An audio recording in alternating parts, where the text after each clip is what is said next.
नमस्कार दोस्तों, आपका स्वागत है हमारे चैनल आध्यात्मिक संग्रह में। श्रीमद् भगवद गीता सिर्फ एक धर्म के लिए नहीं है, बल्कि इसे धरती के हर इंसान को पढ़ना और समझना चाहिए ताकि वह अपनी जिंदगी में सुख, शांति और सफलता को प्राप्त कर सके।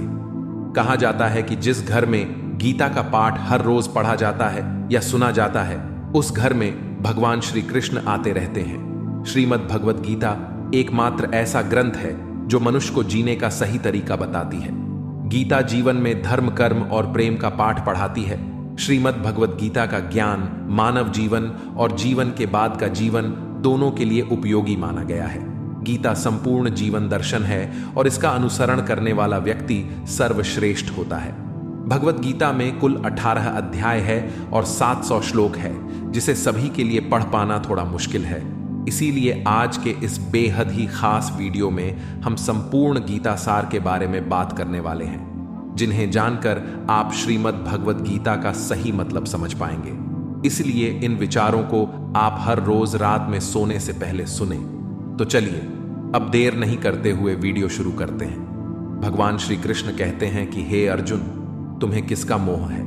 इस रसथली में युद्ध प्रारंभ होने से ठीक पहले तुम्हारा इस तरह से शस्त्र त्याग देना बिल्कुल भी उचित नहीं है, क्योंकि ना तो यह श्रेष्ठ पुरुषों द्वारा आचकृत है, न स्वर्ग को देने वाला है और न कीर्ति बढ़ाने वाला है। इसीलिए हे अर्जुन, नपुंसकता को मत प्राप्त हो, हृदय की तुच्छ दुर्बलता को त्यागो, उठो और युद्ध करो। तुम उसका शोक करते हो जो शोक करने के योग्य भी नहीं है, और पंडितों जैसी बातें करते हो।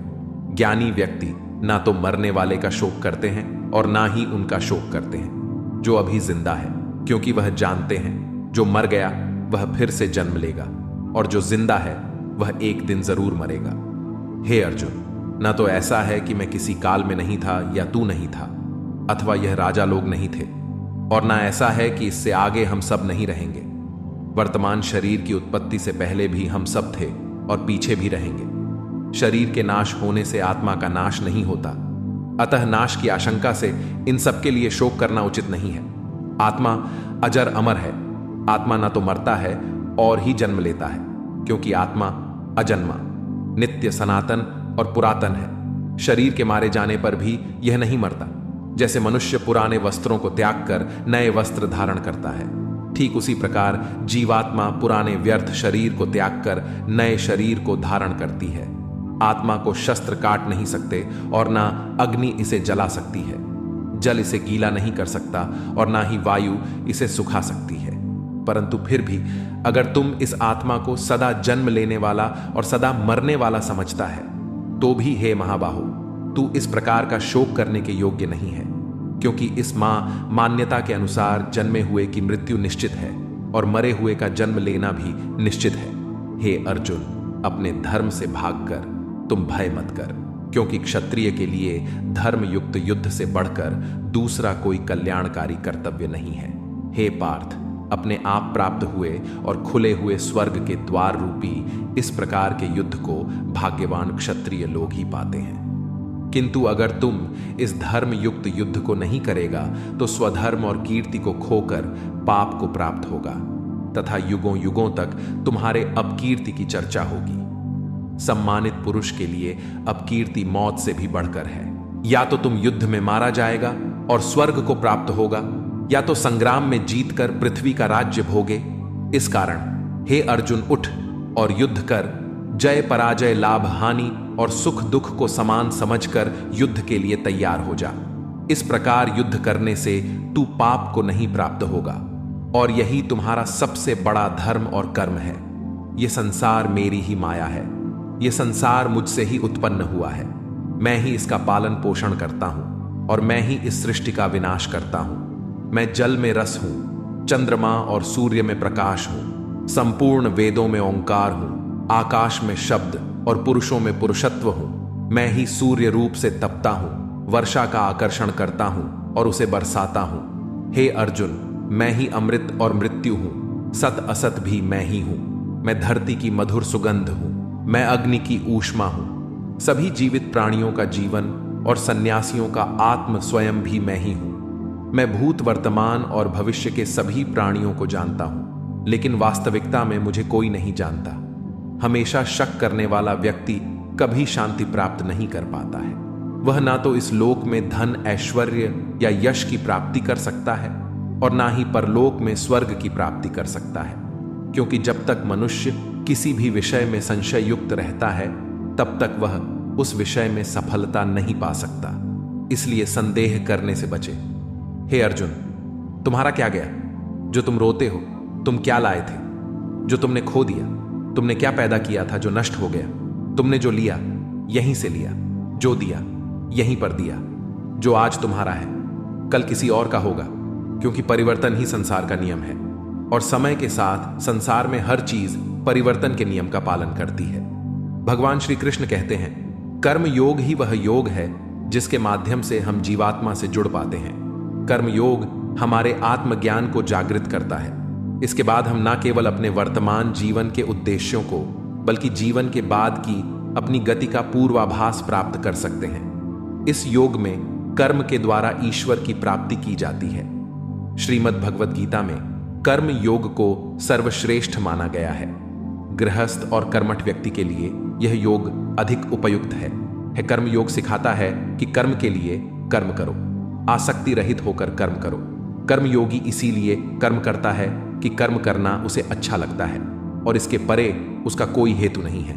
कर्म योगी कर्म का त्याग नहीं करता, वह केवल कर्म फल का त्याग करता है और कर्म जनित दुखों से मुक्त हो जाता है।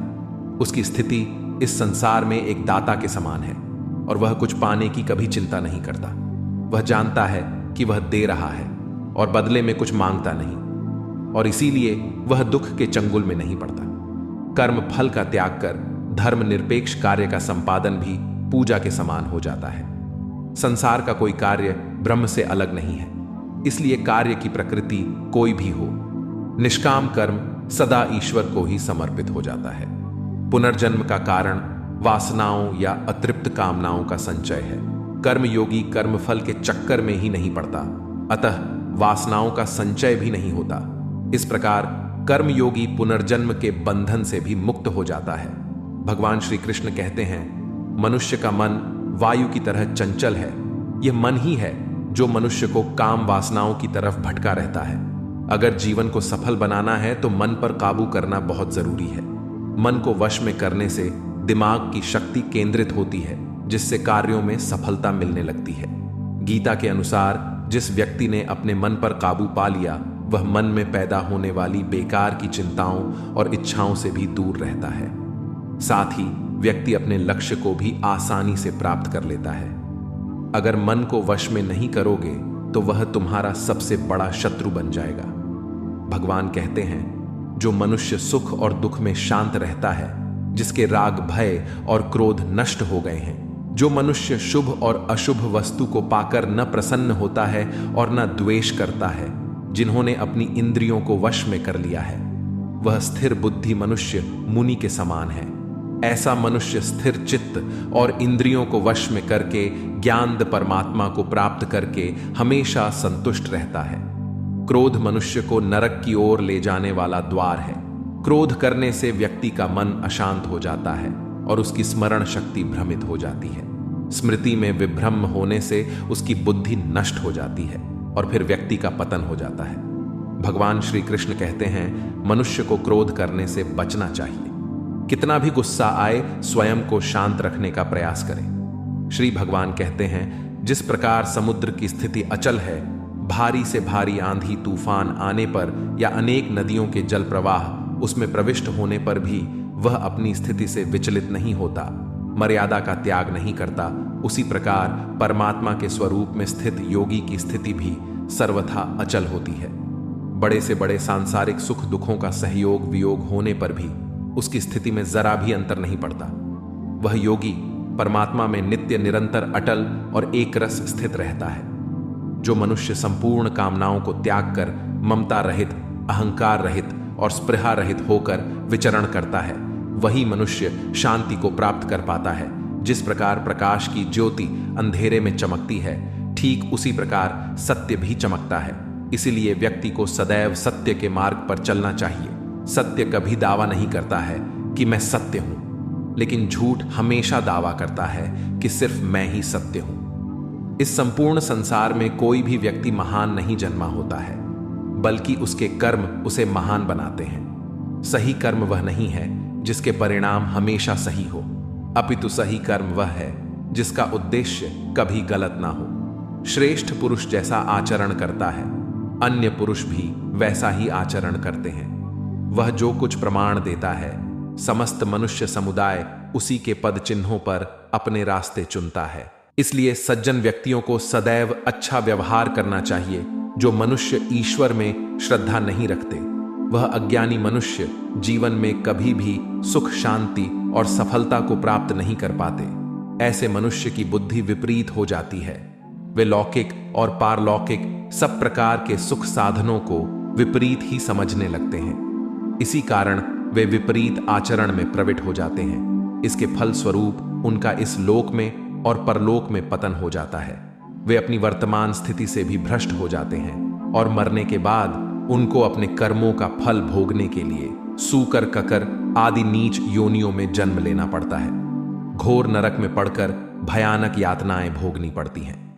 भगवान श्री कृष्ण कहते हैं, जो मनुष्य अपने कर्तव्यों का पालन करते हुए विपरीत परिस्थितियों में भी अपने धर्म के मार्ग पर अडिग रहता है और उसके कारण अगर उसकी मृत्यु भी हो जाती है तो वह मृत्यु भी उसके लिए परम कल्याणकारक बन जाता है और उस मनुष्य को स्वर्ग की प्राप्ति होती है।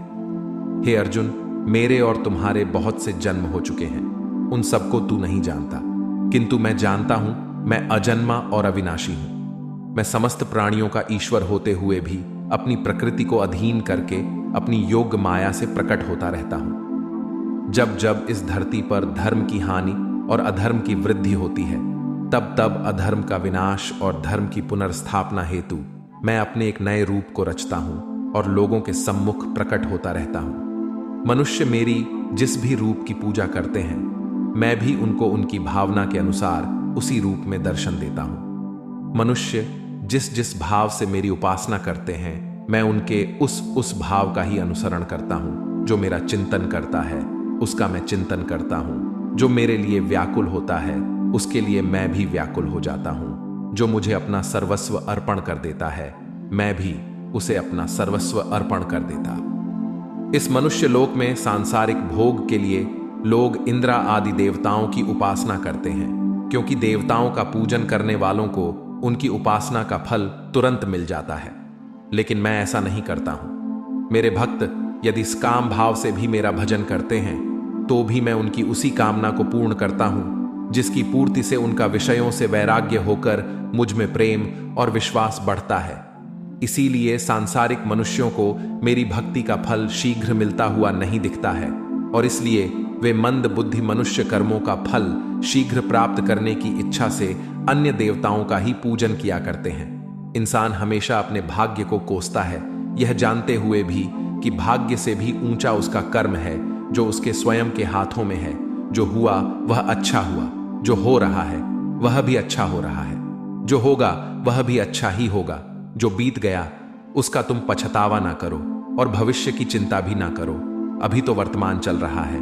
जो पुरुष ना किसी से द्वेष करता है और ना किसी चीज की आकांक्षा करता है, वैसा कर्मयोगी पुरुष सन्यासी के समान है और वह पुरुष सुखपूर्वक संसार बंधन से मुक्त हो जाता है। ना तो मैं किसी के भाग्य का निर्माण करता हूं और ना ही किसी के कर्म फल का निर्माण करता हूं। मनुष्य अपने द्वारा किए कर्मों का ही फल भोगता है और उसी से उसके भाग्य का निर्माण होता है। मनुष्य स्वयं ही अपना मित्र है और स्वयं ही अपना सबसे बड़ा शत्रु भी है। ज्ञानी मनुष्य कर्म योग या भक्ति योग से एक ही जन्म में इस समुद्र रूपी संसार से निकलकर परमात्मा को प्राप्त कर लेता है और अज्ञानी मनुष्य काम, क्रोध, लोभ, मोह में फंसक 84 लाख योनियों में भटकता रहता है। भगवान श्री कृष्ण कहते हैं, भगवत प्राप्ति के लिए कर्म करने वाला कोई भी मनुष्य दुर्गति को प्राप्त नहीं होता है। इस लोक में या परलोक में वह जहां भी रहता है वह परमात्मा के मार्ग में आगे ही बढ़ता रहता है। हे अर्जुन, जिनकी बुद्धि माया ने हर ली है, जो जानबूझकर पाप कर्मों में ही लिप्त है, जो मुझे जानने की चेष्टा भी नहीं करते, से मनुष्य को जीवन में और जीवन के बाद के जीवन में भी कष्टों से मुक्ति नहीं मिल पाता है। जो मनुष्य अंतकाल में भी मुझको स्मरण करता हुआ शरीर त्याग है, वह मेरे परम धाम को प्राप्त होता है, इसमें कोई संशय नहीं है। देवताओं को पूजने वाले देवताओं को प्राप्त होते हैं, पितरों को पूजने वाले पितरों को प्राप्त होते हैं, भूतों को पूजने वाले भूतों को प्राप्त होते हैं, और मेरा पूजन करने वाले भक्त मुझको ही प्राप्त होते हैं। इसलिए मेरे भक्तों का पुनर्जन्म नहीं होता।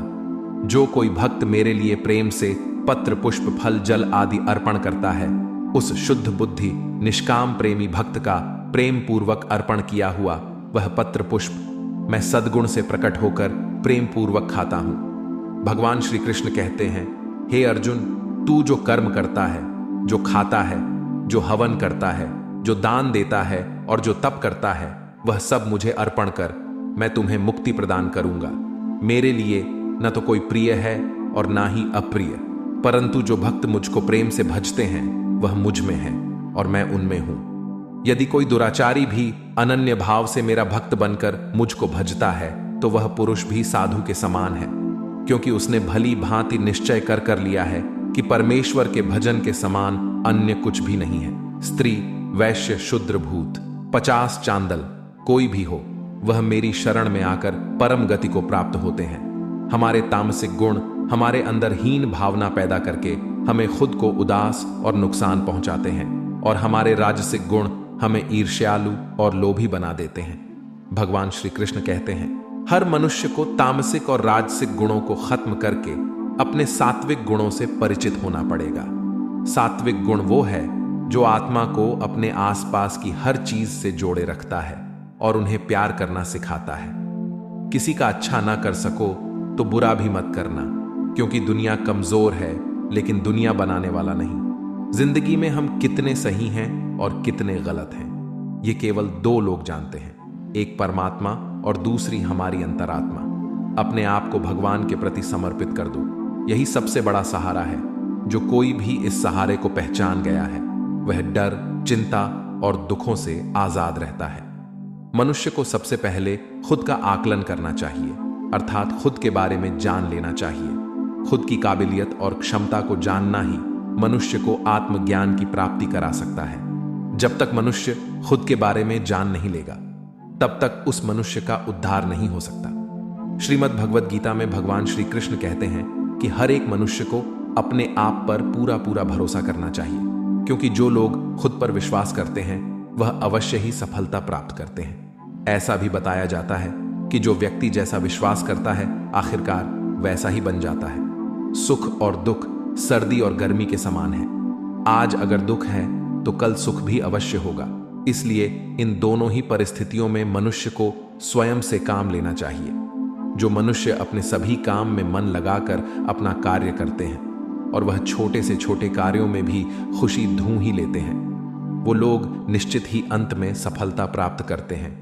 वहीं दूसरी तरफ ऐसे मनुष्य भी होते हैं जो अपने काम को बस एक बोझ समझकर बस पूरा कर देना चाहते हैं और अपने किसी भी काम को सही ढंग से नहीं करते हैं। तो ऐसे मनुष्य हमेशा ही अपने जीवन में पीछे रह जाते हैं। जो लोग स्वार्थी प्रवृत्ति के हैं, जो सिर्फ अपना मतलब साधने में लगे रहते हैं, जिन्हें दूसरों की भलाई से कोई मतलब नहीं है, ऐसे लोगों का कभी भला नहीं होता। श्री कृष्ण ने गीता सार में उन लोगों के लिए इस उपदेश के माध्यम से बहुत बड़ी सीख दी है। भगवान कहते हैं, स्वार्थ शीशे में फैली धूल की तरह है, जिसकी वजह से व्यक्ति अपना प्रतिबिंब ही नहीं देख पाता। इंसान का स्वार्थ उसे अन्य लोगों से दूर ले जाकर नकारात्मक हालातों की तरफ धकेल होता है, जिसके चलते व्यक्ति अकेला रह जाता है। अगर आप चाहते हैं कि आप भी अपना जीवन खुशीपूर्वक व्यतीत करें, तो इसके लिए यह जरूरी है कि आप अपने स्वार्थ को कभी न पास नहीं आने दें, क्योंकि स्वार्थी मनुष्य दोस्ती भी सिर्फ अपना स्वार्थ निकालने के लिए करते हैं। ईश्वर हमेशा मनुष्यों का साथ देता है। जो व्यक्ति इस प्रभावशाली सत्य को मान लेता है तो उसका जीवन पूरी तरह बदल जाता है। सृष्टि निर्माता ईश्वर ही है जो संपूर्ण जगत को चला रहा है, वहीं इंसान तो बस ईश्वर की हाथ की एक कठपुतली है। इसलिए इंसान को कभी अपने भविष्य या फिर अतीत की चिंता नहीं करनी चाहिए, क्योंकि हर विकट परिस्थिति में ईश्वर इंसान का साथ देता है और उसे मुश्किल से बाहर निकालता है। इसलिए हम सभी को ईश्वर पर भरोसा रखना चाहिए। श्रीमद् भगवद गीता में श्री कृष्ण ने यह उपदेश दिया है कि अपने काम को पहले प्राथमिकता दें और पहले अपने काम को पूरा करने की कोशिश करें, तभी दूसरे का काम करें। क्योंकि जो लोग पहले अपने काम को नहीं करते और दूसरे का काम करते रहते हैं, वे लोग अक्सर परेशान रहते हैं। मनुष्य अपने हृदय से जो दान कर सकता है वह अपने हाथों से नहीं कर सकता, और मौन रहकर जो कुछ वह कह सकता है वह शब्दों से नहीं कह सकता। जो चीजें हमारे दायरे से बाहर हो उसमें समय गंवाना मूर्खता ही होगी। किसी भी व्यक्ति को ना तो समय से पहले और ना ही भाग्य से अधिक कुछ मिलता है, लेकिन उसे पाने के लिए सद प्रयत्नशील रहना चाहिए। जो मनुष्य मेरे पर मन लगाते हैं, मेरी भक्ति करते हैं, मैं उनको वह सब कुछ प्रदान करता हूं जो उनके पास नहीं है, और जो उनके पास है मैं उनकी रक्षा भी करता हूं। इसलिए यह बहुत जरूरी है कि हम अपने बुरे वक्त में परमात्मा पर भरोसा रखें। भगवान श्री कृष्ण कहते हैं, कितना भी बुरा वक्त आ जाए कभी विचलित नहीं होना चाहिए, बल्कि डटकर उसका सामना करना चाहिए। क्योंकि इस संसार का नियम है, जो आया है उसे दुख का सामना करना पड़ेगा। रोने से और चिंता करने से कोई फायदा नहीं होने वाला है, बल्कि इससे दुख और बढ़ेगा। जीवन में आगे बढ़ने के लिए और अपनी अलग पहचान बनाने के लिए यदि आपको क्रांतिकारी भी बनना पड़े तो इससे पीछे ना हटे। कहने का सीधा मतलब यह है कि जरूरत के हिसाब से खुद में बदलाव करें और समाज के बारे में ना सोचते हुए अपने काम पूरे करें। जीवन में दोस्तों की भूमिका बहुत अहम होती है। सच्चे दोस्तों की पहचान हमेशा मुश्किल वक्त में ही होती है। जिस तरह भगवान कृष्ण ने पांडवों के मुश्किल वक्त में उनका साथ दिया था, वैसे ही आपको भी अपने दोस्तों का साथ देना चाहिए। इसके साथ ही आपको ऐसे ही दोस्त बनाने चाहिए जो आपके मुश्किल वक्त में आपके साथ खड़े रहे। जीवन में हार जीत लगी रहती है, लेकिन सफलता सिर्फ उसी व्यक्ति को मिलती है जो अपनी गलतियों और हार से सीख लेकर आगे बढ़े। हार कर निराश होना किसी भी समस्या का हल नहीं है। किसी भी परिस्थितियों से लड़ने के लिए उसके लिए एक बेहतर रणनीति बनाना बहुत जरूरी है। बिना रणनीति के आप हर मोर्चे पर कामयाब नहीं हो पाएंगे। यदि पांडव भी श्री कृष्ण द्वारा बनाई गई रणनीति का पालन नहीं करते तो शायद के खिलाफ हुए युद्ध में उन्हें जीत नहीं मिलती। गीता के 10वें अध्याय में भगवान श्री कृष्ण कहते हैं कि हे अर्जुन, मैं सभी प्राणियों के हृदय में स्थित सबका आत्मा हूं। संपूर्ण प्राणियों का आदि मध्य और अंत भी मैं ही हूं। मैं सूर्य हूं, मैं वेदों में सामवेद हूं, देवों में इंद्र हूं, इंद्रियों में मन हूं, मैं ब्रह्मा हूं, मैं विष्णु हूं, मैं महेश हूं, जलाशयों में मैं समुद्र हूं, पर्वतों में मैं हिमालय हूं। इस संपूर्ण संसार में तुम जो कुछ भी देख पाते हो सब मैं ही हूं। कोई आदमी चाहे लाख चीजें जान ले, चाहे वह पूरे जगत को जान ले, लेकिन अगर वह स्वयं को नहीं जानता तो वह अज्ञानी है। अगर कोई आपको ठुकरा दे तो बुरा मत मानना, क्योंकि वे वास्तव में आपकी कीमत नहीं जानते। जो रिश्ता हमें रुला दे उससे गहरा कोई रिश्ता नहीं, और जो रिश्ता हमें रोता हुआ छोड़ दे उससे कमजोर कोई रिश्ता नहीं। हमेशा शांत रह, इससे आपके जीवन में खुद को बहुत मजबूत पाएंगे। क्योंकि लोहा ठंडा होने पर ही मजबूत होता है, पर गर्म होने पर तो उसे किसी भी आकार में ढाला जा सकता है। किसी विपत्ति के समय आपको यह 7 गुण बचाएंगे: आपका ज्ञान, आपकी विनम्रता, आपकी बुद्धि, आपके भीतर का साहस, आपके अच्छे कर्म, सच बोलने की आदत और ईश्वर में विश्वास। आत्मा हमेशा जानती है कि सही क्या है और गलत क्या है, लेकिन मनुष्य के सामने चुनौती तो मन को समझने की होती है। मुश्किल समय में व्यक्ति अकेला हो जाता है, लेकिन मुश्किलों की वजह से वही व्यक्ति मजबूत हो जाता है। जो आपको सम्मान दे उसी को सम्मान दीजिए। हैसियत देखकर सर झुकाना कायरता का लक्षण है। हे अर्जुन, जो ना कभी हर्षित होता है, ना किसी से द्वेष करता है, ना शोक करता है, ना कामना करता है, जो शुभ और अशुभ संपूर्ण कर्मों का त्यागी है, वह ज्ञानी मनुष्य मुझको अति प्रिय है। मुझे पाने के 3 तरीके हैं: ध्यान योग, ज्ञान योग और कर्म योग। और इन सब में कर्म योग सबसे प्रधान है। किसी पर विश्वास करना हो तो उनकी बातों पर नहीं, उनकी हरकतों पर ध्यान दो। गुस्से के वक्त थोड़ा रुक जाने से और गलती के वक्त थोड़ा झुक जाने से जिंदगी और भी आसान हो जाती है। भगवान श्री कृष्ण कहते हैं, जो मनुष्य मुझे जान लेता है वह जन्म मरण के बंधनों से मुक्त हो जाता है। जो मनुष्य भगवत गीता को पढ़कर उस पर अमल करता है, उसके सारे दुष्कर्म का प्रभाव समाप्त हो जाता है। जो भाग्य में है वह भाग कर आएगा, और जो भाग्य में नहीं है वह आकर भी भाग जाएगा।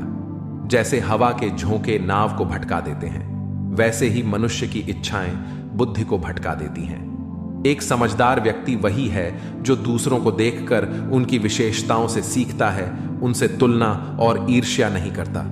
शस्त्र केवल शरीर को घायल कर देते हैं, किंतु शब्द आत्मा को भी घायल कर देते हैं। जो मनुष्य अपने को परमात्मा से अलग नहीं समझता है और ना ही इस शरीर से अपना कोई संबंध मानता है, वह सदा के लिए जन्म मरण से मुक्ति पा लेता है। जो व्यक्ति आध्यात्मिक जागरूकता के शिखर तक पहुंच चुके हैं, उनका मार्ग है निस्वार्थ कर्म, और जो भगवान के साथ संयोजित हो चुके हैं, उनका मार्ग है स्थिरता और शांति। मानव कल्याण ही भगवत गीता का प्रमुख उद्देश्य है। इसलिए मनुष्य को अपने कर्तव्यों का पालन करते समय मानव कल्याण को प्राथमिकता देना चाहिए। श्री कृष्ण कहते हैं, जो तुम्हारा साथ देता है तुम उसका साथ दो, जो तुम्हें धोखा देता है तुम उसे त्याग दो। जिस जगह आपका सम्मान नहीं हो वहां पर कभी जाना नहीं चाहिए, वरना लोग आपको कमजोर और बेवकूफ समझेंगे। जहां बारिश ना हो वहां फसल खराब हो जाती है, और जहां संस्कार ना हो वहां नस्ल भी खराब हो जाती है। जो लोग यह कहते हैं मेरे पास वक्त नहीं है, असल में उनके खास रिश्तों की गिनती में आपका नाम ही नहीं है। हे अर्जुन, वह जो वास्तविकता में मेरे उत्कृष्ट जन्म और गतिविधियों को समझता है, वह शरीर त्यागने के बाद पुनः जन्म नहीं लेता और मेरे परम धाम को प्राप्त होता है। वह व्यक्ति जो सभी इच्छाएं त्याग देता है और मैं और मेरा की लालसा और भावनाओं से मुक्त हो जाता है, उसे अपार शांति की प्राप्ति होती है। जिस मनुष्य के अंदर ज्ञान की कमी और ईश्वर में श्रद्धा नहीं होती, वह मनुष्य जीवन में कभी भी आनंद और सफलता को प्राप्त नहीं कर पाता। ईश्वर ने हमें जो कुछ भी दिया है वही हमारे लिए पर्याप्त है, और यही एक अटल सत्य भी है। स्वयं सदाचार, स्नेह एवं सेवा, यह गुण सत्संग के बिना नहीं आते। ईश्वर से किए गए प्रार्थना से इंसान की परिस्थिति या तकदीर बदले या ना बदले, पर उस प्रार्थना से इंसान के चरित्र में जरूर बदलाव आता है। बात इतनी मधुर रखो कि कभी वापस भी लेनी पड़े तो आपको कड़वी ना लगे। खुद में थोड़ा स्वाभिमान होना जरूरी है, वरना लोग आपको वहां भी दबाने की कोशिश करेंगे जहां आपका अधिक आकार है। कोई एक महापुरुष ही आत्मा को आश्चर्य की भांति देखता है, वैसा ही दूसरा कोई महापुरुष ही इसके तत्व का आश्चर्य की भांति वर्णन करता है, तथा दूसरा कोई अधिकारी पुरुष ही इसे आश्चर्य की भांति सुनता है, और कोई कोई तो सुनकर भी इसको नहीं जानता। श्री भगवान कहते हैं, दुख सुख को समान समझने वाले जिस धीर पुरुष को यह इंद्रिय और विषयों के सहयोग व्याकुल नहीं करते, वह मोक्ष के योग्य होता है। जब तक तुम अपने आप से नहीं हार जाओ, तब तक दुनिया की कोई ताकत तुम्हें हरा नहीं सकती है। कमजोर तुम नहीं, तुम्हारा वक्त है और वक्त सबका बदलता है। तुम बस अपना कर्म करते जाओ। जिसने कभी संकट नहीं देखा, उसे अपनी ताकत का कभी एहसास नहीं होगा। जो दूसरों की तकलीफों को समझते हैं, जिनमें दया है, जो दिल से अच्छे हैं, उन्हें दोबारा जन्म नहीं लेना पड़ता है। किसी को कुछ देकर घमंड मत कर, क्या पता तू दे रहा है या पिछले जन्म का कर्ज चुका रहा है। घमंडी मनुष्य का वंश, वैभव और प्रतिष्ठा तीनों ही चले जाते हैं। विश्वास ना हो तो रावण, कौरव और कंस को देख लो। चुप रहने से बड़ा कोई जवाब नहीं, और माफ कर देने से बड़ी कोई सजा नहीं। जिस मनुष्य के पास सब्र की ताकत है, उस मनुष्य की ताकत का कोई मुकाबला नहीं कर सकता। हमारी व्यर्थ की चिंता और मन का भय एक ऐसा रोग होता है जिससे हमारी आत्मीय शक्ति बिखर जाती है। मनुष्य को जीवन की चुनौतियों से भागना नहीं चाहिए, और न ही भाग्य और ईश्वर की इच्छा जैसे बहनों का प्रयोग करना चाहिए। यज्ञ से बचे हुए अन्न को खाने वाले श्रेष्ठ पुरुष सब पापों से मुक्त हो जाते हैं, और जो पाप पा लोग अपना शरीर पोषण करने के लिए ही अन्न पकाते हैं, वे तो पाप को ही खाते हैं। अर्थात जो लोग ईश्वर को याद किए बिना अपने जिंदा रहने में ही लगे रहते हैं, उन्हें चोर समझना चाहिए। केवल ज्ञान ही एक ऐसा अक्षय तत्व है जो कहीं भी, किसी भी अवस्था में और किसी भी काल में मनुष्य का साथ नहीं छोड़ता। धरती पर जिस प्रकार मौसम में बदलाव आता है, उसी प्रकार जीवन में भी सुख दुख आता जाता रहता है। युद्ध हो या जीवन सफलता केवल 3 शस्त्रों से प्राप्त होती है। धर्म, धैर्य और साहस कोई भी मनुष्य जन्म से नहीं बल्कि अपने कर्मों से महान बनता है। कुछ पाना है तो खुद पर भरोसा कीजिए, क्योंकि सहारे कितने भी सच्चे और अच्छे हों, साथ छोड़ ही जाते हैं। मित्र गरीब है या अमीर यह मायने नहीं रखता, बल्कि वह आपके बुरे समय में आपका साथ कितना दे देता है यह मायने रखता है। धर्म चाहे जो भी हो, अच्छे इंसान बनो, हिसाब हमारे कर्म का होगा, धर्म का नहीं। खुशी के लिए काम करोगे तो खुशी नहीं मिलेगी, लेकिन खुश होकर काम करोगे तो खुशी जरूर मिलेगी। जब आप दूसरों के लिए अच्छा चाहते हैं तो वही अच्छी चीजें आपके जीवन में वापस आती हैं। यही प्रकृति का नियम है। आपका मूल्य इससे तय नहीं होता कि आप क्या हैं, यह इससे तय होता है कि आप खुद को क्या बनाने की क्षमता रखते हैं। हंसता हुआ मन और हंसता हुआ चेहरा यही सच्ची संपत्ति है। जितना इंतजार वह आपसे करवा रहा है, समय आने पर वह इतना देगा कि संभाल भी नहीं पाओगे। कोई आपका साथ ना दे तो निराश मत होना, क्योंकि परमात्मा से बड़ा हमसफर कोई नहीं होता। खुशी आजादी पर निर्भर होती है और आजादी इस बात पर निर्भर होती है कि आप कितने साहसी हैं। विश्वास के बगैर इस दुनिया में कोई भी रिश्ता ज्यादा देर तक कायम नहीं रह सकता। यदि किसी भूल के कारण कल का दिन दुख में बीता तो उसे याद कर आज का दिन व्यर्थ ना करें। बहुत से ऐसे लोग हैं जो कर्म करते हुए ही परम सिद्धि को प्राप्त हुए थे। जनक आदि ज्ञानी जन भी आसक्ति रहित कर्म द्वारा ही परम सिद्धि को प्राप्त हुए थे। इसलिए मनुष्य को हमेशा अच्छे कर्म करने चाहिए और फल की अभिलाषा से दूर रहना चाहिए। हे अर्जुन, मेरा इन तीनों लोकों में ना तो कुछ कर्तव्य है और ना ही कोई वस्तु प्राप्त करने योग्य है, फिर भी मैं कर्म करते हुए अपने कर्तव्य का निर्वाह करता हूं। श्री भगवान कहते हैं, हे पार्थ, यदि मैं कर्मों को करने में सावधानी ना बरत तो बड़ा अनर्थ हो जाएगा, क्योंकि मनुष्य सब प्रकार से मेरे ही मार्ग का अनुसरण करते हैं। इस दुनिया में हारे हुए इंसान की तकलीफ में पड़े हुए इंसान की कोई मदद नहीं करता, और अगर कोई इंसान थोड़ा सा सफल हो जाए तो उससे कोई खुश नहीं होता। इसलिए अपना दुख किसी को बताओ मत और अपनी खुशी किसी के आगे जताओ मत। मनुष्य का आहार हमेशा सात्विक और संतुलित होना चाहिए। जिस इंसान को यह समझ नहीं कि क्या खाना चाहिए, कितना खाना चाहिए, कहाँ खाना चाहिए और कैसे खाना चाहिए, वह परमात्मा को कभी नहीं पा सकता। जो मंद बुद्धि मनुष्य सिर्फ दिखावे के लिए कहता है कि उसने समस्त इंद्रियों को वश में कर लिया है, परंतु वह मन ही मन उन इंद्रियों के विषयों का चिंतन करता रहता है, वह मनुष्य मिथ्याचारी अर्थात दंभी कहा जाता है। जो पुरुष परंपरा से नहीं चलता, सृष्टि चक्र के नियमों का पालन नहीं करता अर्थात अपने कर्तव्य का पालन नहीं करता, वह इंद्रियों के द्वारा भोगों को भोगने वाला पापी पुरुष व्यर्थ ही जीता है। परंतु जो मनुष्य आत्मा में ही रमण करने वाला और आत्मा में ही तृप्त तथा आत्मा में ही संतुष्ट हो, उसके लिए कोई कर्तव्य नहीं है। आत्मा का मतलब यहां सबसे बड़ा सच है, और जो सत्य को समझता है, सत्य में ही खुश होकर सत्य में ही रहता है, उसके लिए कोई कर्तव्य नहीं है। लेकिन ऐसा कोई लाखों करोड़ों में एक होता है, उस महापुरुष का इस विश्व में ना तो कर्म करने से कोई प्रयोजन रहता है और ना कर्मों के ना करने से ही कोई प्रयोजन रहता है, तथा संपूर्ण प्राणियों में भी इसका स्वार्थ से कोई संबंध नहीं रहता। कहने का सीधा मतलब है, जिसे परमात्मा मिल चुका है वह कोई और दूसरा कर्म क्यों करे। जो ज्ञानी है, जिन्हें ईश्वर की सच्चाई मालूम हो चुकी है, उनकी यह जिम्मेदारी बन चुकी है कि उनके काम करने के तरीके से कहीं किसी और के मन में काम करने के प्रति अश्राथा जनों के लिए यह जरूरी है कि वह ऐसा उदाहरण सामने रखें जिससे हर कोई अपना कर्म, अपना कर्तव्य करने के लिए प्रेरित हो। तामसिक गुण वाले व्यक्ति आलस्य या नींद इसी प्रकार के कर्म करते हैं। राजसिक गुण वाले बात बात पर शौर्य या बहादुरी दिखाने का काम करते हैं। लेकिन ज्ञानी मनुष्य जानते हैं उसके गुण ही उसे कर्म करवा रहे हैं, और जो ज्ञानी नहीं होते वह समझते हैं कि सब कुछ वही कर रहे हैं। उठाकर फेंक दो उन रिश्तों को गहरे समुंदर में, जिनमें वक्त पड़ने पर स्वार्थ और मतलब की बदबू आती हो। अगर सही मायने में आप अपना जीवन बदलना चाहते हो तो सबसे पहले आपको अपना मन बदलने के लिए तैयार रहना पड़ेगा, क्योंकि जैसा आपका मन रहेगा वैसे ही आपके विचार होंगे, और जैसे आपके विचार होंगे वैसे ही आपका जीवन होगा। जो जा रहा है उसे जाने दो। वह आज रुक भी गया तो कल चला ही जाएगा।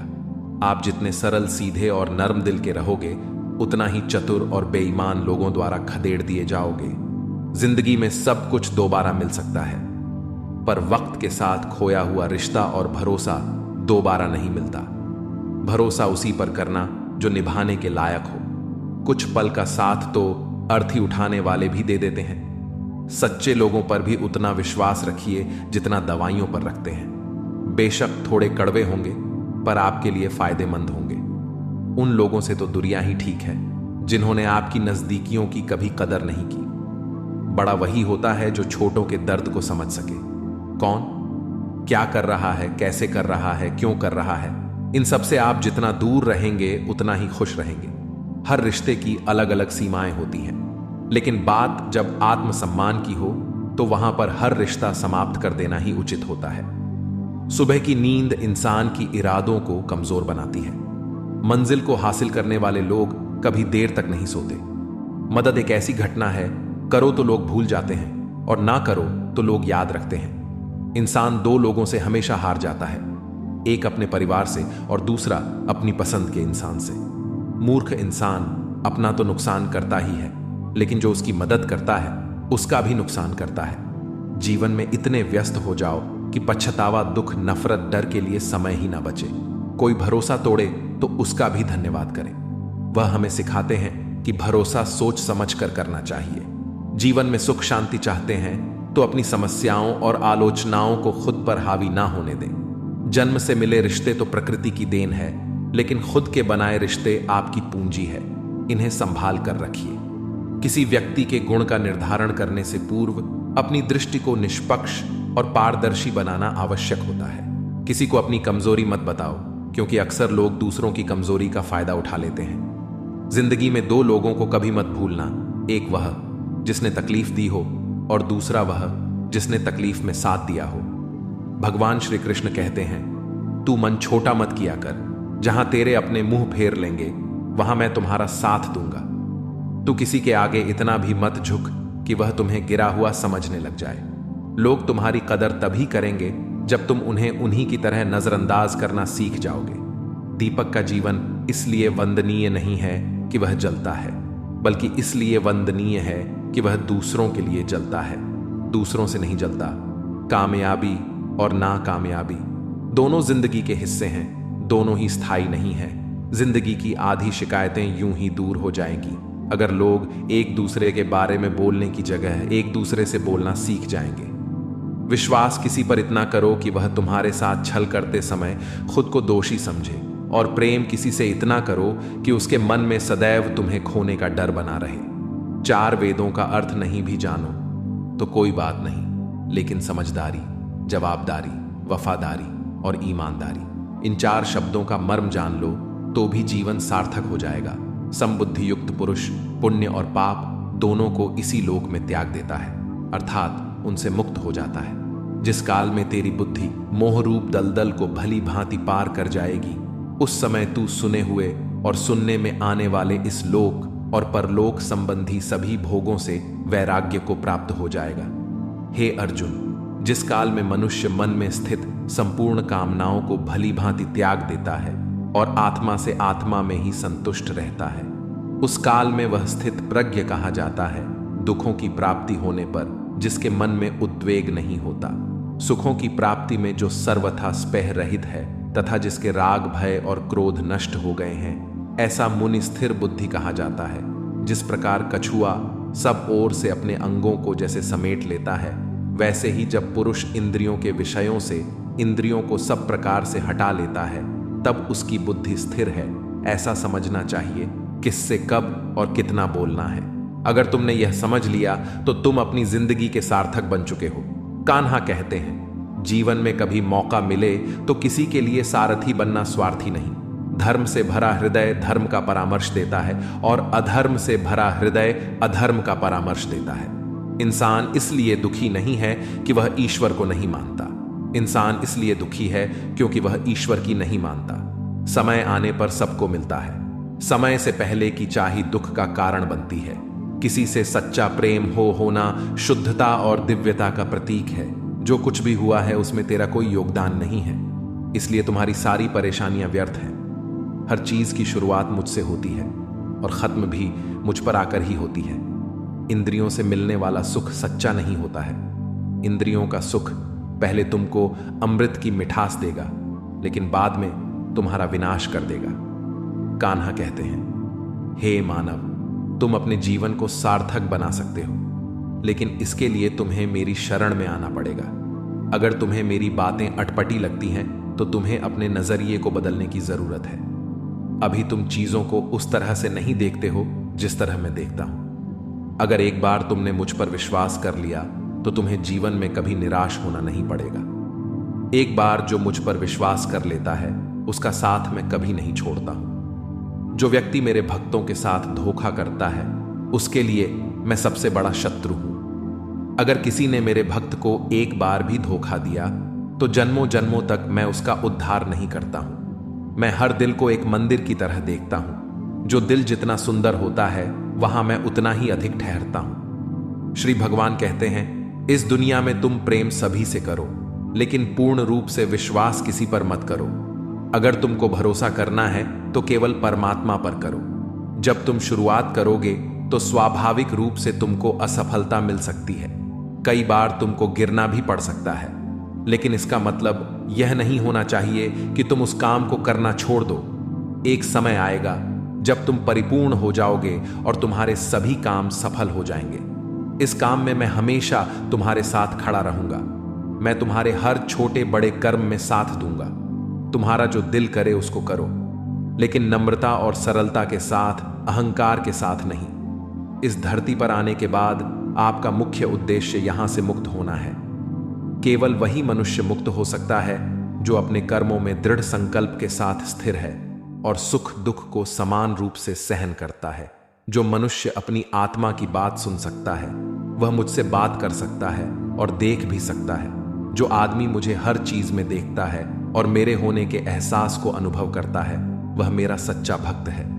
ऐसे भक्तों से मुझे प्रेम है।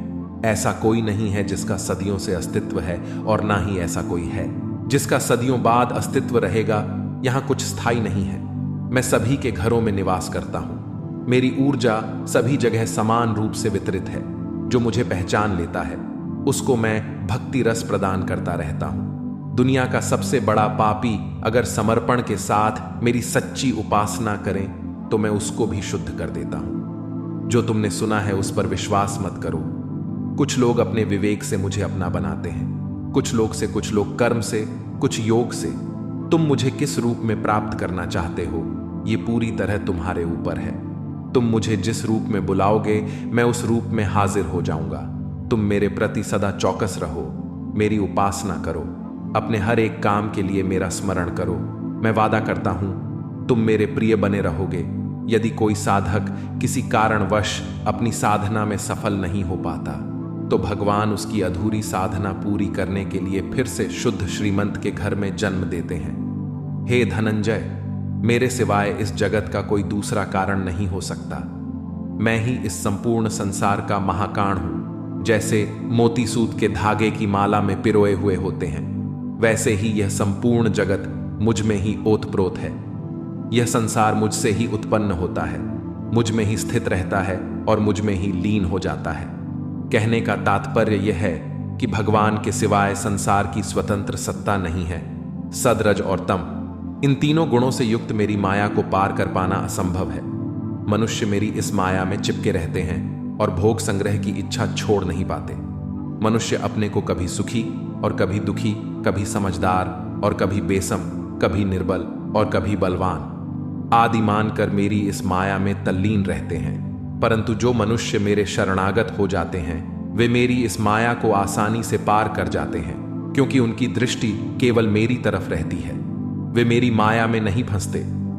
हे भरत श्रेष्ठ अर्जुन, पवित्र कर्म करने वाले मेरे 4 प्रकार के भक्त मेरा स्मरण करते हैं। पहला है आर्थ भक्त, अर्थात दुख से निवृत्ति चाहने वाले भक्त। दूसरा है अर्थार्थी भक्त, अर्थात धन संपदा चाहने वाले भक्त। तीसरा है जिज्ञासु भक्त, अर्थात केवल मुझे जानने की इच्छा वाले भक्त। और चौथा है ज्ञानी भक्त, अर्थात मुझे ज्ञान सहित जानने वाले भक्त। आइए इसको थोड़ा समझ लें। आर्तभक्त वो है जो प्राण संकट आने पर संकट दूर करने के लिए केवल भगवान को पुकारते हैं, कष्ट का निवारण केवल भगवान से ही चाहते हैं, दूसरे किसी से नहीं। वे आर्तभक्त कहलाते हैं। आर्तभक्तों में द्रौपदी और गजेंद्र का दृष्टांत ठीक नहीं लगता है, क्योंकि इन दोनों ने अपनी रक्षा के लिए अन्य उपायों का भी सहारा लिया था। चीर हरण के समय जब तक द्रौपदी भीष्म पितामह और पांचों पांडवों पर भरोसा करती रही, तब तक वह रोती बिलखती और कष्ट पाती रही, परंतु जब सब सहारा छोड़कर अनन्य भाव से प्रभु को पुकारा, तब प्रभु ने उसकी लाज बचाई। ऐसे ही गजेंद्र ने जब तक दूसरे हाथियों और हथेनियों का सहारा लिया, अपने बल का सहारा लिया, तब तक वह कई वर्षों तक ग्राह से लड़ता रहा और दुख पाता रहा। सब सहारा छूटने के बाद जब उसने ओम नमो भगवते कहकर हरि को पुकारा, तब भगवान ने तुरंत आकर ग्राह का मुंह फाड़ दिया और गजेंद्र का उद्धार किया। आर्त भक्तों में अभिमन्यु की पत्नी उत्तरा का दृष्टांत सही लगता है, कारण कि जब उस पर आफत आई तब उसने भगवान श्री कृष्ण के सिवाय किसी दूसरे उपाय का सहारा नहीं लिया। उसने सीधे भगवान से निवेदन किया। उसने श्री भगवान से कहा कि हे जगतपति, यह दहक हुआ अश्वत्थामा का बाण मेरे गर्भ को नष्ट करने के लिए दौड़ा आ रहा है, मेरी रक्षा करें। तुरंत उत्तरा के गर्भ में प्रविष्ट होकर भगवान ने गर्भ की रक्षा की और परीक्षित को बचा, या अर्थाई भक्त वह हैं जिनको अपनी सुख सुविधा के लिए धन संपत्ति प्राप्त करने की इच्छा हो जाती है, परंतु उसको वे केवल भगवान से ही चाहते हैं, दूसरों से नहीं। ऐसे भक्त अर्थात ही भक्त कहलाते हैं। जिज्ञासु भक्त वह है जिसमें भगवान को जानने और भगवत भक्ति की जोरदार इच्छा हो जाती है। जिज्ञासु भक्तों में उद्धव जी का नाम लिया जाता है। भगवान ने उद्धव जी को दिव्य ज्ञान का उपदेश दिया था, जो उद्धव गीता के नाम से भी प्रसिद्ध है। श्रीमद् भगवत गीता में उच्च कोटि के भगवत प्रेमी को ज्ञानी भक्त माना गया है। उनके मन में किसी भी प्रकार की कोई इच्छा नहीं होती, वे केवल भगवान के प्रेम में ही मस्त रहते हैं। प्रेमी भक्तों में गोपियों का नाम प्रसिद्ध है। गोपियों ने अपने सुख का त्याग कर प्रियतम भगवान के सुख को ही अपना सुख माना था। ज्ञानी अर्थात प्रेमी भक्त भगवान से कुछ नहीं चाहता, इसलिए वह भगवान का सर्वश्रेष्ठ भक्त है। बुरे लोग हमेशा बुरे कर्म करते हैं, फिर भी वह जीवन में सुखी और संपन्न रहते हैं, जबकि अच्छे लोग जीवन भर अच्छे कर्म करते हैं, फिर भी उसे अपमान और दर्द ही मिलता है। अक्सर लोगों के मन में ऐसा सवाल रहता है कि जो लोग अच्छे कर्म करते हैं वह परेशान रहते हैं, वहीं जो बुरे कर्म करते वह खुशी से रह रहे होते हैं। अच्छे कर्म करने वाले परेशान होते हैं कि आखिर उन्हें इतनी परीक्षा क्यों देनी पड़ रही है, जबकि जो अधर्म की राह में है वह खुश है और जिंदगी का लुत्फ उठा रहे हैं। अक्सर लोग सोचते हैं कि अब अच्छाई का जमाना ही नहीं रहा। अगर आपके मन में भी यह सवाल आया है तो आज आप इसका जवाब सुन लीजिए। यह जवाब वह है जो भगवत गीता में लिखा है और श्री कृष्ण ने अर्जुन को दिया था। भगवत गीता में वर्णित कथा के अनुसार जब भी अर्जुन के मन में कोई दुविधा होती थी तो वह श्री कृष्ण के पास पहुंच जाते थे। एक बार की बात है, अर्जुन ने भगवान श्री कृष्ण के समीप आकर कहा कि वह दुविधा में है और इसका जवाब वह श्री कृष्ण से चाहते हैं। श्री कृष्ण ने पूछा कि क्या सवाल है।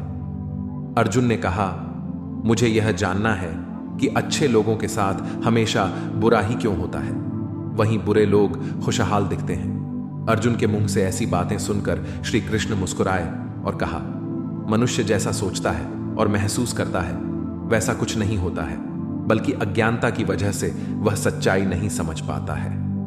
अर्जुन उनकी यह बात समझ नहीं पाए। इसके बाद श्री कृष्ण ने क्या कहा वह जानते हैं। कान्हा ने अर्जुन से कहा कि हे पार्थ, मैं तुम्हें एक कथा सुनाता हूं, उसे सुनकर तुम समझ जाओगे कि हर प्राणी को उसके कर्म के हिसाब से ही फल मिलता है। प्रकृति हर किसी को अपनी राह चुनने का मौका देती है। अब वह मनुष्य की इच्छा पर निर्भर करता है कि उसे धर्म की राह चुननी है या अधर्म की कथा शुरू करते हुए श्री कृष्ण ने कहा, एक नगर में दो पुरुष रहा करते थे। एक पुरुष व्यापारी था जिसके जीवन में धर्म की बहुत महत्ता थी। वह पूजा पाठ में यकीन रखता था। वह हर रोज मंदिर जाता था और दान धर्म भी करता था और हर रोज भगवान की पूजा करता था। वहीं दूसरा पुरुष बिल्कुल विपरीत था। वह हर रोज मंदिर तो जाता था लेकिन पूजा करने नहीं, बल्कि मंदिर के बाहर से जूते चप्पल चुराने, उसे दान और धर्म से कोई लेना देना नहीं था। समय बीतता गया और एक दिन बहुत जोर की बारिश हो रही थी। इस वजह से मंदिर में पुजारी के अलावा कोई नहीं था। यह बात जब दूसरे पुरुष को पता चली तो उसने कहा कि यह सही मौका है मंदिर का धन चुराने का। पंडित से नजर बचाकर उसने मंदिर का सारा धन चुरा लिया। उसी समय धर्म कर्म में विश्वास रखने वाला व्यक्ति भी मंदिर पहुंचा। दुर्भाग्य से मंदिर के पुजारी ने उसे ही चोर समझ लिया और चिल्लाने लगे। वहां लोग एकत्र हो गए और उसे बहुत मारा। किसी तरह वह बचते बचाते वहां से निकला तो दुर्भाग्य ने उसका साथ वहां भी नहीं छोड़ा। मंदिर के बाहर वह एक गाड़ी से टकरा गया और घायल हो गया। फिर वह व्यापारी लड़ाते हुए घर जाने लगा तो रास्ते में उसकी मुलाकात उस पुरुष से हुई जिसने मंदिर से धन चुराया था। उसने कहा, आज तो मेरी किस्मत चमक गई, एक साथ इतना सारा धन मिल गया। यह सब देखकर उसे बहुत बुरा लगा और उसने अपने घर से भगवान की सारी तस्वीरें निकाल दी। कुछ सालों बाद दोनों की पुरुषों की मृत्यु हो गई। मरने के बाद जब दोनों यमराज की सभा में पहुंचे और भले पुरुष ने दूसरे व्यक्ति को देखा तो उसे बहुत गुस्सा आया। उसने क्रोधित होकर यमराज से पूछ ही लिया, मैं तो हमेशा अच्छे कर्म करता था, दान में विश्वास रखता था, उसके बदले जीवन भर मुझे अपमान और दर्द ही मिला, और इस व्यक्ति को नोटों से भरी पोटली, आखिर ऐसा भेदभाव क्यों? इस पर यमराज ने कहा, पुत्र, तुम गलत समझ रहे हो। जिस दिन तुम्हारी गाड़ी से टक्कर हुई थी वह दिन तुम्हारे जीवन का आखिरी दिन था, परंतु तुम्हारे अच्छे कर्मों की वजह से तुम्हारी मौत सिर्फ एक छोटी सी चोट में बदल गई। तुम इस दुष्ट व्यक्ति के बारे में जानना चाहते हो। दरअसल इसके भाग्य में राजयोग था, मगर इसके कुकर्मों और अधर्म की वजह से वह सिर्फ एक छोटी सी धन की पोटली में बदल गया।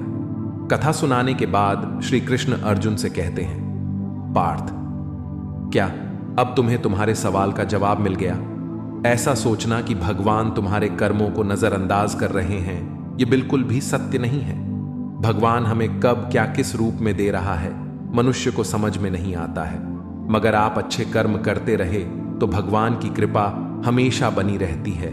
इसलिए अपने अच्छे कर्मों को बदलना नहीं चाहिए, क्योंकि उसका फल हमें इसी जीवन में मिलता है। इसलिए मनुष्य का फर्ज है कि वह हमेशा अच्छे कर्म करते रहे, क्योंकि श्री कृष्ण ने गीता में भी बताया है कि किसी के द्वारा किया गया कर्म बेकार नहीं जाता है, चाहे वह अच्छा हो या बुरा। कान्हा कहते हैं, मैं ना तो तुम्हारी महंगी भेंट से प्रसन्न होता हूं और ना ही दिखावटी दान दीक्षा से। अगर मेरे मन को जीतना है तो मुझे प्रेम से पुकारो, मैं हाजिर हो जाऊंगा। अवास्तविक चीजों को लेकर मन में कभी डर पैदा मत होने दो, वह वास्तविक नहीं है। वह ना तो कभी था और ना कभी होगा। इसके विपरीत जो वास्तविक है वह हमेशा से था और उसे ना तो बदला जा सकता है ना कभी नष्ट किया जा सकता है। जो मनुष्य किसी अच्छे काम में लगा हुआ होता है, आने वाले समय में उसका अंत कभी बुरा नहीं होता है। मनुष्य को निडर, शुद्ध और आध्यात्मिक बनना चाहिए।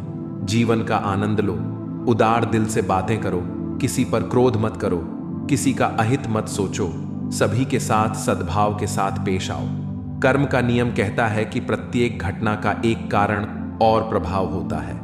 समान रूप से किए गए कार्य के परिणाम अलग अलग हो सकते हैं।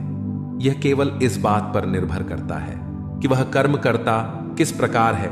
जिस प्रकार आग एक लकड़ी को जलाकर राख कर देती है, उसी प्रकार आत्मा ज्ञान आपके अंदर चलने वाले सभी द्वैत कार्यों को भस्म कर आपको आंतरिक शांति प्रदान करता है। भगवान पर विश्वास उस बच्चे की तरह करो जिसे हवा में उछालो तो वह हंसता है, वह डरता नहीं है, क्योंकि वह जानता है कि आप उसे गिरने नहीं दोगे। दुनिया में हमारे सामने चाहे जो परिस्थिति आ जाए, एक काम करना, अपने जीवन को ऊपर वाले को सौंप देना। इस मनुष्य लोक में कर्मों के फल को चाहने वाले लोग देवताओं का पूजन किया करते हैं, क्योंकि उनको कर्मों से उत्पन्न होने वाली सिद्धि शीघ्र मिल जाती है। ब्राह्मण, क्षत्रिय, वैश्य और शूद्र, इन 4 वर्णों का समूह गुण और कर्मों के अनुसार मेरे द्वारा रचा गया है। इस प्रकार उस सृष्टि रचना दी कर्म का कर्ता होने पर भी मुझ अविनाशी परमेश्वर को तू वास्तव में अकता ही जान। कर्मों के फल में मेरी स्प्रे नहीं है, इसलिए मुझे कर्म लिप्त नहीं करते। यहाँ श्री भगवान के कहने का भाव है कि कर्म करो लेकिन फल की इच्छा से नहीं, बस अपना कर्म करते जाओ और आगे बढ़ते जाओ। पूर्व काल में पूर्वजों ने भी इस प्रकार मेरे बताए अनुसार ही कर्म किए हैं और मोक्ष को प्राप्त हुए हैं। इसलिए अगर तू भी मोक्ष को पाना चाहता है तो पूर्वजों द्वारा सदा से किए जाने वाले कर्मों को ही कर, जिसकी आसक्ति सर्वथा नष्ट हो गई है, जो अपने देह पर अभिमान नहीं करता और जो ममता से रहित हो गया है, जिसका चित्त निरंतर परमात्मा के ज्ञान में स्थित रहता है। वैसा कर्मयोगी अपना कर्म यज्ञ की तरह करता है और मोक्ष को प्राप्त होता है, जो अपना सब कुछ परमात्मा को अर्पित कर देता है, जिसके लिए परमात्मा ही सब कुछ है, जो अपने हर कर्म में परमात्मा को देखता है और हर कर्म परमात्मा के लिए करता है। वैसा कर्मयोगी मोक्ष का अधिकारी होता है। जो मनुष्य मुझसे परम प्रेम करके इस परम रहस्य युक्त गीता शास्त्र को मेरे भक्तों में कहेगा, वह मुझको ही प्राप्त होगा, इसमें कोई संदेह नहीं है। उससे बढ़कर मेरा प्रिय कार्य करने वाला मनुष्यों में कोई भी नहीं है, तथा पृथ्वी भर में उससे बढ़कर मेरा प्रिय दूसरा कोई भविष्य में होगा भी नहीं। जो मनुष्य श्रद्धा युक्त दोषों से रहित होकर इस गीता शास्त्र का श्रवण भी करेगा, वह भी सभी पापों से मुक्त होकर मेरे परम धाम को प्राप्त होगा। दोस्तों, अगर आपको हमारा यह वीडियो पसंद आया तो कमेंट में जय श्री राधे कृष्ण लिखें और ऐसे ही प्रेरणादायक देखने के लिए हमारे चैनल को सब्सक्राइब कर ले। जय श्री राधे कृष्ण।